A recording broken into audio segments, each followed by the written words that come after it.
नमस्कार. आज आपण कोकण रेल्वेच्या एका खूप खास आणि सुंदर भागावर बोलणार आहोत, जिथे इंजिनिअरिंग आणि निसर्गरम्यता यांचा एकदम मस्त संगम पाहायला मिळतो. अगदी. आणि आपण आजची ही चर्चा म्हणजे एका माहितीवर आधारित आहे, Konkan railway journey through coastal India's wonders. हो, तर आज आपण संपूर्ण मार्गाबद्दल नाही बोलणार, म्हणजे तो 741 किलोमीटरचा जो पट्टा आहे त्यावर नाही, तर आपलं लक्ष असेल खास करून कर्नाटकातल्या कारवार जवळच्या भागावर. तिथला तो काळी नदीवरचा पूल, मग ती नदी स्वतः आणि त्या पुलावरून जाणारी ट्रेन, काय सुंदर दिसतं ते. आणि हो, तिथल्या खारफुटीबद्दल पण बोलूया थोडं. नक्कीच. तर कोकण रेल्वे जी मुंबई ते मंगळूर अशी धावते, ती आपल्याला माहीत आहेच की महाराष्ट्र, गोवा आणि कर्नाटक या 3 राज्यांमधून जाते. पश्चिम किनारपट्टी आणि सह्याद्रीच्या अगदी जवळून. आणि खरं तर हे एक मोठं अभियांत्रिकी आव्हान होतं, नाही का? म्हणजे एवढ्या नद्या, डोंगर, हो, अगदी. घनदाट जंगलं, नद्या, यातून मार्ग काढणं सोपं नव्हतं. आणि याच मार्गावर मग कर्नाटकात येतं कारवार. खूप सुंदर आहे म्हणतात हा भाग. खूपच.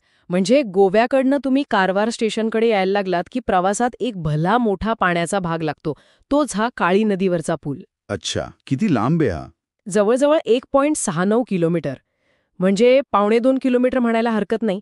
आणि फक्त लांबी नाहीये, तर तेवढ्या मोठ्या नदीच्या पात्रावरून रेल्वे नेणं हेच एक मोठे इंजिनिअरिंग कौशल्य आहे. बरोबर.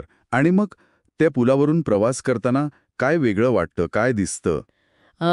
विचार करा, एका बाजूला हिरवेगार डोंगर आहेत, खाली काळी नदी एकदम शांतपणे वाहते आणि समोर ना ती नदी समुद्राला मिळतीये.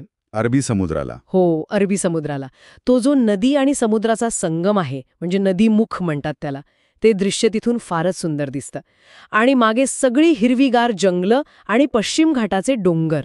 क्या बात आहे. आणि तुम्ही म्हणालात तसं ट्रेन जेव्हा त्या पुलावरून जाते. हो, ते दृश्य म्हणजे एकदम खास. ती लांबच लांब रंगीबेरंगी ट्रेन त्या पुलावरून हळूहळू सरकतीये.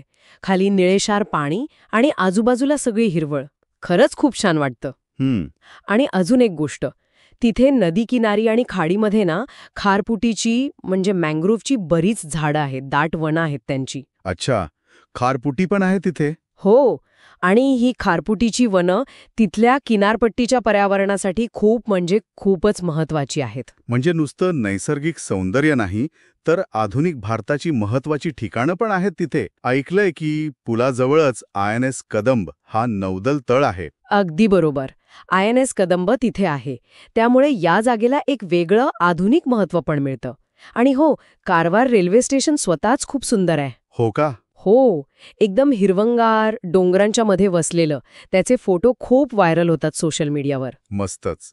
आणि कारवारमध्ये अजून काय, तर देवबाग सारखे शांत समुद्रकिनारे आहेत. मग तिथे स्थानिक संस्कृती आहे, कोकणी, कन्नड, थोडा मराठी प्रभाव पण जाणवतो.